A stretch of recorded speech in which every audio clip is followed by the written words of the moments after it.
My name is Chelsea Bench, and welcome to My Digital Story. For the next few minutes, we will be exploring the world of education through my lens. The purpose of this video is to share my thoughts and ideas on social complexities, how I move past them, and my plans for the future. My educational career began when I was 5 years old. I have an older brother and sister, and they were already attending school. I was so jealous that they got to ride the school bus and go learn every day. I would beg my mom to let me go too, and then clearly I remember the moment she got the phone call saying there was an open space for me to start kindergarten. Growing up, I never put thought into my educational career. I never wondered if it was good or bad. It was what it was, and I dealt with it. I completed 12 years of school and went through the entire system, but had no idea how much I was being impacted and shaped into who I would be molded into today. I grew up in two pretty different communities. My early years were spent living on a military base. The demographics consisted of mostly the white race, and families generally earned similar incomes. We all came from families that were well enough off that us, as the children, never wanted for anything. Living here supported the independence I would need to not only get through school, but to get through life.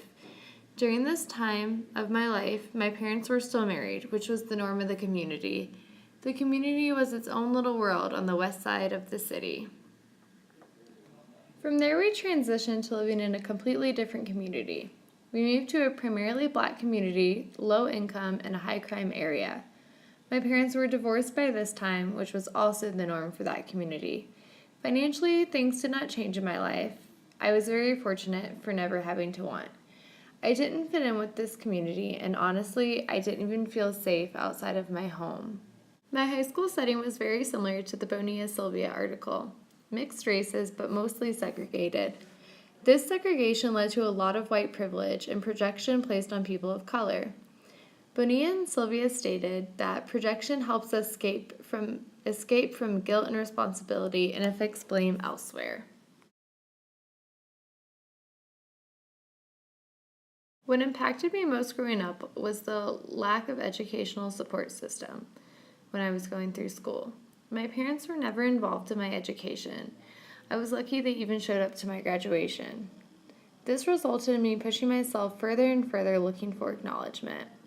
My teachers didn't put in the effort to form relationships with me, and I had no one in my corner cheering me on. Once I realized I was never going to matter or be important in any of their eyes, I became determined to push myself to be better. I had made the decision long before I neared graduation that I wanted to teach. Making the world a better place for kids has always been my passion.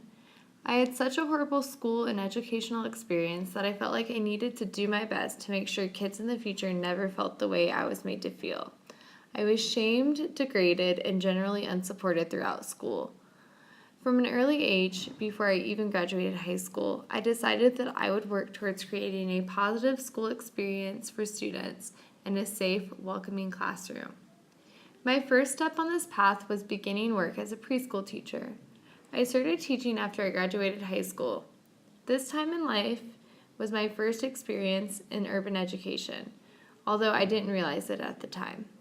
To me, I was just working near my home. The center I worked at primarily served a diverse population of low-income students and had a very small staff. I think about 5 of us worked there. We didn't have a super nice, updated facility, and we had to work with very limited resources due to budgets. What we did have, though, is a strong sense of community.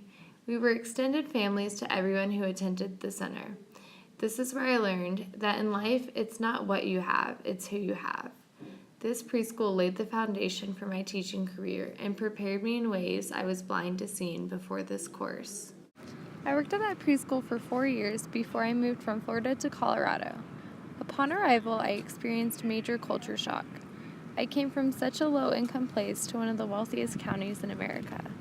The community was completely different than what I was used to. The population was primarily white, and everyone was quote-unquote proper. I got a job teaching at a highly rated learning center within the community.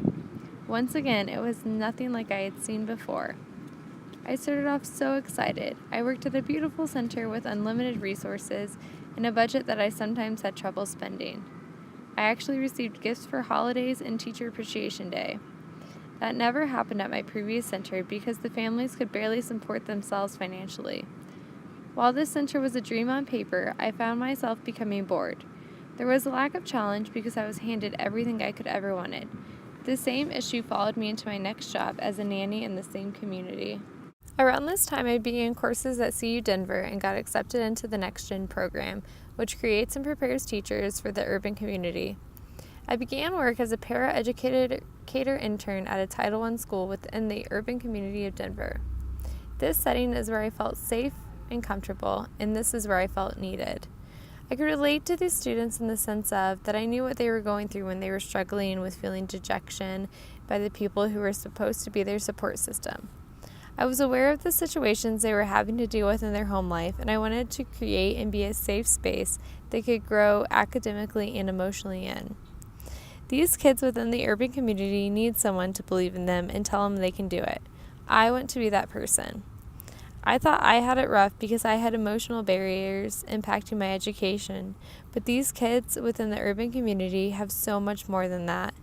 But I know they are strong humans, and I know they can overcome them, and I want more than anything to help each and every one of them see that in themselves. Baldwin said, "It is your responsibility to change society if you think of yourself as an educated person." I feel like this is the exact reason I'm pursuing teaching. Because of the negative experiences I had going through school, I felt inspired, like it was my duty to change that for future students. I want to be the teacher I needed as a child, and I can achieve that by reflecting on everything I didn't like about school, and I'm using that to be the best teacher and support system I can be for my students. This course provided me with a multitude of resources to fulfill my dream of being an urban educator. One thing I learned that I will carry with me into the future is the importance of relationships to students. Like me, many of the students may be coming from places where they do not have a home support system. I can apply this in my future classroom by taking note of what is influencing their self-creations and using their funds of knowledge to address the needs of the students. Each student is fighting their own internal battle. By building relationships with our students, we can work towards turning negatives into positives. I can work towards building relationships with my students by positively interacting with them as we learn, but also outside of the classroom as well. When I begin my teaching career, I plan on doing parent-teacher home visits. The Taylor and Francois article discussed parent-teacher home visits and how positive they were in a student's education. It's mentioned that parent-teacher home visits give teachers a, quote, more sophisticated understanding about their students and their experiences. There is much teachers do not know about their students or families that could be immediately helpful in the classroom, end quote. Parent-teacher home visits are not something I experienced as a child, but definitely something I plan on bringing into my own classroom. My hope is that by extending our relationship past the walls of the classroom, the relationships with my students will be stronger, and I will be able to better serve and understand them as people and learners. Another important takeaway I had from this course is the importance of cultural immersion and inclusion of all. I want my students to feel supported and cared for no matter where they come from or how they look. The Teaching as Love article said that, quote, teaching involves trust and respect, as well as close special relationships between students and teachers. When students feel their teachers care about them, they also feel they belong. Displaying affection goes deeper than the surface. It's a solid faith and the capability of students to learn. High expectations need to be based on an unshaken belief that with hard work and support, all students are capable of reaching tremendous heights, end quote. I think these kids are smart and socially intelligent. They know when they're wanted and when they're actually cared for. If you don't care about them, they're not going to care about you as their teacher, which means they won't care about your lessons or their education. I can apply this in the future as an urban educator by celebrating diversity of all types within my classroom, as well as teaching respect to my students. A third topic I plan on focusing on as I move forward is creating a safe classroom space for all races, cultures, genders, and etc. Embracing diversity is one of my main goals in teaching. Orfield stated in their article that what we need most in 21st century teaching is leadership. I can apply this to my future by being a leader and setting a good example for my students as to how to treat others who are different from us. Diversity is beautiful, and I want my students to embrace it.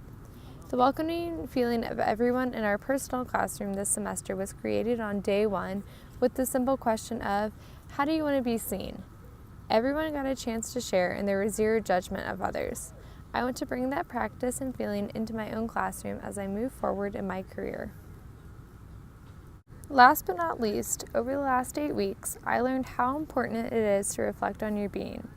It is important to understand and know where you come from as you create and design a path for your future. As you move forward and journey down your road, be mindful of others and consider what their story could look like. Every event we are presented with in life shapes who we are and how we will get to where we're going. I want to thank you for taking the time to view and listen to my story and ask you to consider the following 2 questions as you also journey through the urban education community. Thank you.